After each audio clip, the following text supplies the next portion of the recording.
Hey, what's up everybody? How you doing? Welcome back to Karpo Gaming and another Destiny 2 Season of Plunder video. It is Xur Day, Friday, October the 14th, 2022, and Xur is back on Nessus. So we're going to spawn into the Watcher's Grave and we're going to see what Xur has for us today. So once again, thanks for watching my Guardians. Without further ado, ladies and gentlemen, let's get started with a brand new Xur inventory. Hopefully he has some good stuff for us today.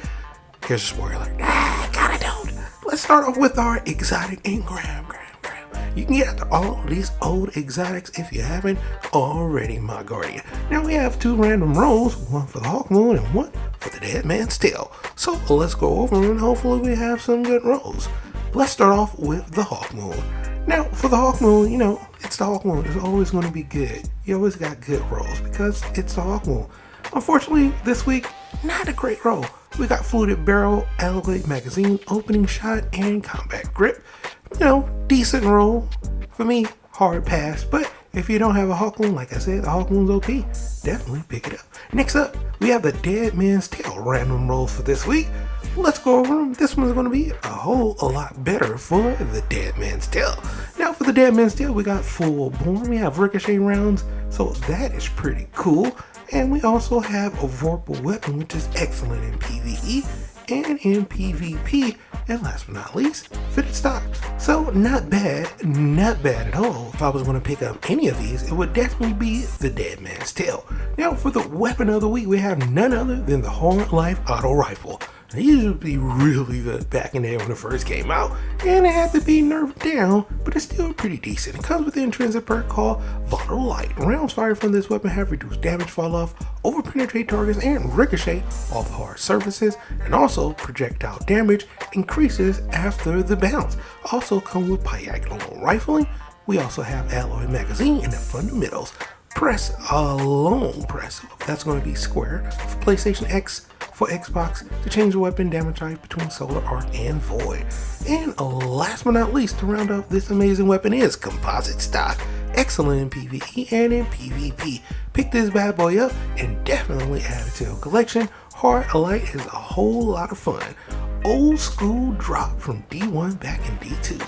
Next up we have the Liar's Handshake. This is going to be an exotic for the Hunter class. Comes with an intrinsic perk called Kraus Counter. Using your arc melee ability or being hit by a melee attack will allow you to follow up with an extremely powerful melee counterpunch that will also heal you. Sounds excellent on paper, and it's pretty good in PvE. In PvP, not so much. You definitely need a rework in my opinion, but if you are a collector and you definitely don't want that engram to turn into that, we'll definitely pick it up and add it to your collection. Next up, we have the Lion's Rampart leg armor. It's going to be exotic for the Titan class, and it looks phenomenal with those jump boot jets. Yep, comes with the intrinsic perk called Jump Jets. Provides additional aerial maneuverability and enables accurate hip fire while you're in that airlift. It provides a large benefit to the airborne effectiveness stat of all weapons while you're hip firing as well. So yeah, you basically like an AC-130 in the air in PvP with the Lion's Rampart. Excellent in PvE, excellent in PvP as well. Pick it up and add it to your collection. And last but not least, for our exotics this week, we have the Crown of the Tempest. This one's going to come with the intrinsic perk called Conducting Tides.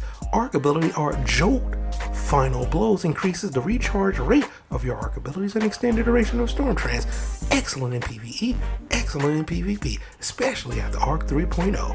You see a lot of people rocking the Crown of Tempest now, and it's a good one. So definitely pick it up and add it to your collection. Now, what about the rolls for all of these exotics? Well, let's go over them. Total of 62 for the helmet, total of 65 for that Lion Rampart, and 62. I would definitely pick up the Lion Rampart, not bad on the rolls. For our legendary weapons, first off we have the iKilos HC version 1.0.2. That's right, it's going to be a lovely hand cannon with a little bit of void damage, 180 RPM precision frame on this bad boy with the stability masterwork. But you kind of really need a range, right? We got arrowhead break on this bad boy, small bore, not bad, as well as tactical mag, steady rounds, as well as Genesis and Disruption Break, making this a total PvE roll, and a great one as well. But then again, this isn't a horrible roll, so yeah, get used to this, because pretty much all of Xur inventory this week is going to be like, not bad, but not great, you know? but not bad for the a.k.a. HD version 1.0.2. Let's move on. Next up, we have the Death Adder submachine gun. 900 RPM, lightweight frame on this bad boy. Yeah, a little bit of superb handling. You're gonna move faster with it, but we got a handling masterwork. Yep, kind of sucks already. Got chamber compensator, corkscrew rifle with a little bit more range. Accurized round, so that's a good one right there. Right? We got extended mag. We also have auto loading holster and disruption brake, making this a total PvE roll and a decent one, not a great roll. To tell you the truth, the Death Adder can smack in PvE and in PvP, but you gotta have the right rolls. And this one, well, it's just not that. Hard pass for me. Next up, the a.k.a. SMG version 1.0.2 is up next. A little bit of arc damage, aggressive frame with the handling masterwork, 750 RPM on this bad boy, and it used to be pretty good back in the day. We got some pretty decent trace corkscrew rifle, fluted barrel, mag. We got flare magwell, as well as substance, which is a trait that I like, and demolitionist, making this a total PvE roll.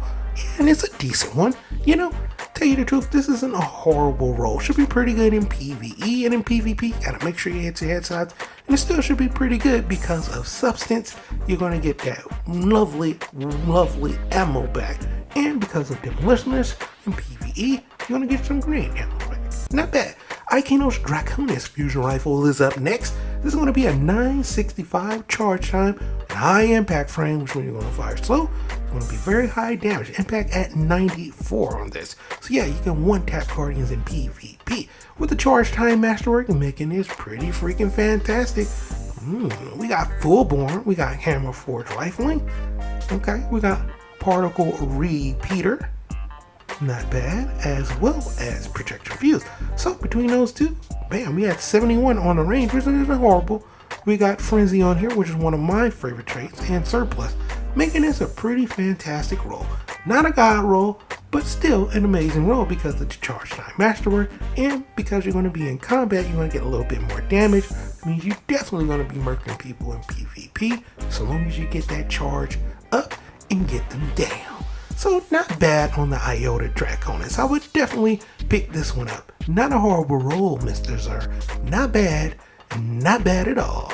Now let's move on to some of the other weapons that are just, like I said, not that great, my guardian. We got the Farta sight now. Shotguns are OP, right? Shotguns are good. It's going to be a 70 RPM precision frame with a little bit of stasis on that bad boy. We got a handling masterwork with a rifle barrel and smooth bore. So, you know, we got extended mag. Yeah, we got full auto trigger system. That's not bad with Thresh. Put those two together, you're gonna have a good time in PvE. Get a little bit of super energy back. And in PvP, it's still gonna smack because it's a shotgun. So, because of the full auto, because of Thresh, it's a hybrid roll leaning towards the PvE side of things, but still not bad at all. It's not a bad pickup if you don't have a nice station shotgun. Next up, the 7 Surface Hull is up next. This machine gun is going to be a 360 RPM high impact frame, so it's going to fire slow, but it's going to have a lot of damage. With a reload masterwork, we have chamber compensator for a little bit more stability. We got small born on this bad boy for a little bit more range. We also have armor piercing rounds, and we have Zen moment. So, you know, when you fire, it does have a little kick. Zen moment is definitely going to help out with disruption break, making this a total PvE roll once again. Matter of fact, like I said, all these weapons are kind of like mid. You know what I mean? So it is what it is. Next up, we have the Stars and Shadow Pulse Rifle. High impact frame, 340 RPM on this bad boy. Let's go over it. We starting off with a stability masterwork with chamber compensator, fluted barrel. We have flared magwell, underdog, snapshots, one quiet moment trait. Not a horrible roll. Not a great roll, but then again, not bad at all. Could definitely be a whole lot worse. Like I said, everything here that Xur has this week is pretty much mid. So, you know, hard pass for me for the Stars and Shadow. I got better rolls. But then again, if you're looking for a nice pulse rifle with a little bit of solar damage, you get to go. Next up, we have our armor set. This is going to be the Lichkin set. And if you are a fan of a little bit of Halloween horror type of theme look, you're in luck. Total of 57 on the gloves, hard pass for me, but it doesn't look too bad for transmog. When it comes to the chest piece is pretty much the same. Not bad for transmog, especially if you are in the mood for a little bit of Halloween theme look. It can definitely help you out a little bit. The Lich Skin Bomb is definitely horrible, and I would definitely not pick that up for anything, but the Lich Skin Helm is pretty decent, especially for transmog. And last but not least, the Lich Skin Boots, total of 62. Hard pass for me, but not bad at all. Total 59 on the helm, hard pass for me, total 62. A little bit better, but still, there you go, my Guardians. What do you think? You think Xur has some good items? Let me know down below. But for right now, that's pretty much going for the video. I hope you truly enjoyed it. As always, if you are new to the channel, how you doing and welcome. Don't forget to subscribe right here at Karpo Gaming with a wide variety of videos, range from updates, tips and tricks, guides and news, and a whole lot more. So hopefully you enjoyed this video. Once again, thank you everybody for all your love and support. And as always, I'll be seeing y'all in the next one. Later.